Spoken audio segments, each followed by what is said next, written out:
Hi everyone, my name is Brian Velez, and today I will be discussing the important topic of hormones and criminality, and how biological factors such as hormones interact with social environments to influence criminal behavior. I think that when people think of crime, people look at social causes like bad influence or poverty, but there's another side of and also important, and it is what's going on inside of a human body.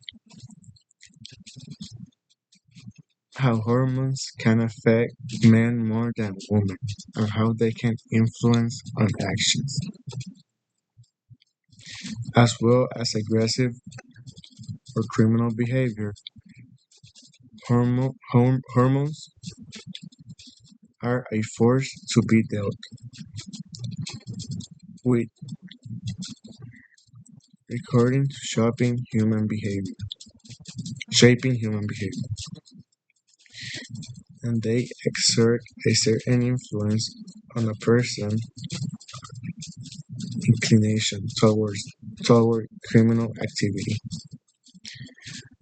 Bio, Biosocial criminology has discovered that the imbalance of certain hormones such as cortisol, serotonin, and testosterone has been linked with aggression, impulsivity, and taking risks, which all of these are contributing factors toward criminality. For example, testosterone is generally associated with aggression and dominance.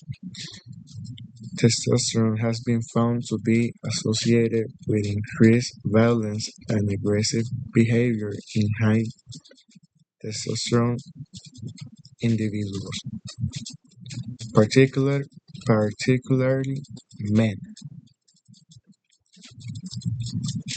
However, we should we should remember that testosterone alone does not commit crime, but it increases the probabilities when paired with emotional stress or incomplete coping strategies. The hormone cortisol, which is known as the stress hormone, plays the role in the stress.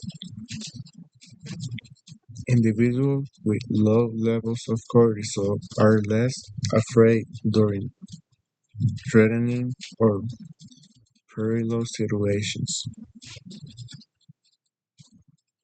and are therefore likely to offend without any consideration or punishment. Fearless combined with poor emotional regulation is what leads such individuals towards violent behavior. However, serotonin is a hormone that controls mood and impulse control. It is low in individuals who are impulsive or cannot control their feelings, resulting in spontaneous, violent, and illegal conduct.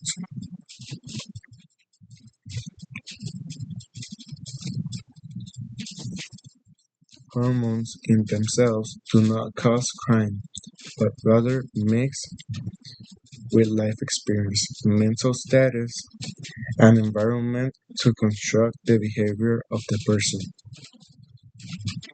For example, a person who has been brought up in a violent or abusive household and who also had endocrine disorders, it may be more likely to become a criminal. Understanding the link between hormones and crime gives criminology and law enforcement authorities and physiologists some insight into the biological nature of crime.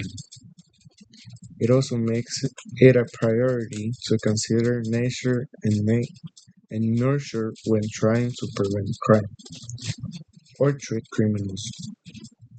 Thank you for listening to me, and I hope you learned something new about hormones and criminology.